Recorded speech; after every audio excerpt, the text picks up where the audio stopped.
Hey, my name is Austin, and if you're watching this video, you're probably wondering how much you should offer on a house coming up here. So I'm going to show you how to calculate that in this video. And if you have any questions after this, please put in the comments, and I'm definitely willing to answer them. To start right here, I have an Excel sheet on Google Sheets that I use to calculate how much I should offer. We call that the maximum allowable offer, or MAO. And before I go anywhere else, I do want to show you on my personal website, you can download the sheet right here. If you go to glanzair.com/resources, you can download that for free. So to get started, you're going to want to put in the after rehab value on the house. I'm going to change this here so you can see the after rehab value. And what that means is whatever the house is worth after it's completely fixed up. So the nicest the house could possibly be is the after rehab value, or the ARV. So you're going to put in here how much it's worth. So let's say after this house is completely fixed up, it's going to be worth $200,000. So we're going to put that here. Now we want to calculate how much you have to do to fix it up. So we're going to come down here and we're going to click Rehab Amounts. So in the rehab amounts, I have all in here how much it's going to cost to fix. So let's say the kitchen needs to be fixed up, but not terrible, more like painting the cabinet. So let's put $5,000 there. Bathroom 1 needs $5,000. Bathroom 2 isn't too bad. So we're going to put 0 there, and so on. So I already have these pre-filled just to save some time, but you could fill these out yourself.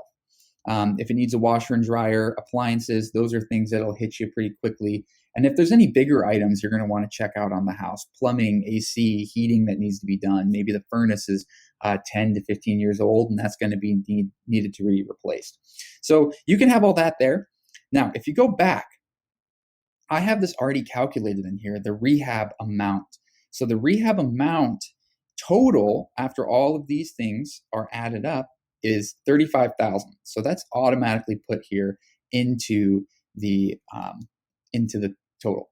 So next we're going to look at 31%. Why 31%? Well, that is going to add in all of your taxes, things like that, things that are going to be difficult for you to calculate into that. So we just build in 31% of the price for your flip. I personally have flipped a couple houses, and I am glad that I did 31% because one of my houses caught on fire, and that was an issue. So you're just going to automatically put 31% in to build in your buffer room for this flip, or if you're going to buy it yourself with the rehab.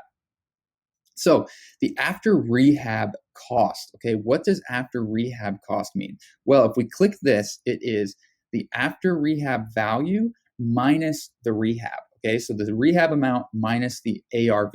So we're going to take that there. And then we're going to take the total ARV and multiply that by 31%. Okay, so that is going to allow you to have that buffer room on the house. So we have that total there. So it's $62,000. Then what we're going to do to figure out your maximum allowable offer, what you do is you take your ARV, so your after rehab value, minus your rehab amount, minus your 31%. Okay, so your 31% and all of that added together is going to give you $102,000 as your maximum allowable offer to flip this house and make a profit. Okay, so what I have here though is a first cash offer, a second offer, and then your maximum allowable offer. So if you're working with a seller, I would start with the first offer. And what I do there is I just multiply my maximum allowable offer times 80%. They're probably going to reject it because it's low, but then you can have your second offer. So they reject it, you go up $10,000 for your second offer, which is 90% of your maximum allowable offer. If they still reject it, you can come up to your maximum allowable offer. And that is the last offer you're going to make on the house before you walk away. This will give you buffer room to make a profit, but to also know that if things go wrong, like taxes or a fire in my case, you'll still make a profit. All right, well, let me know if you have any questions in the comments, and please like and subscribe. Thank you.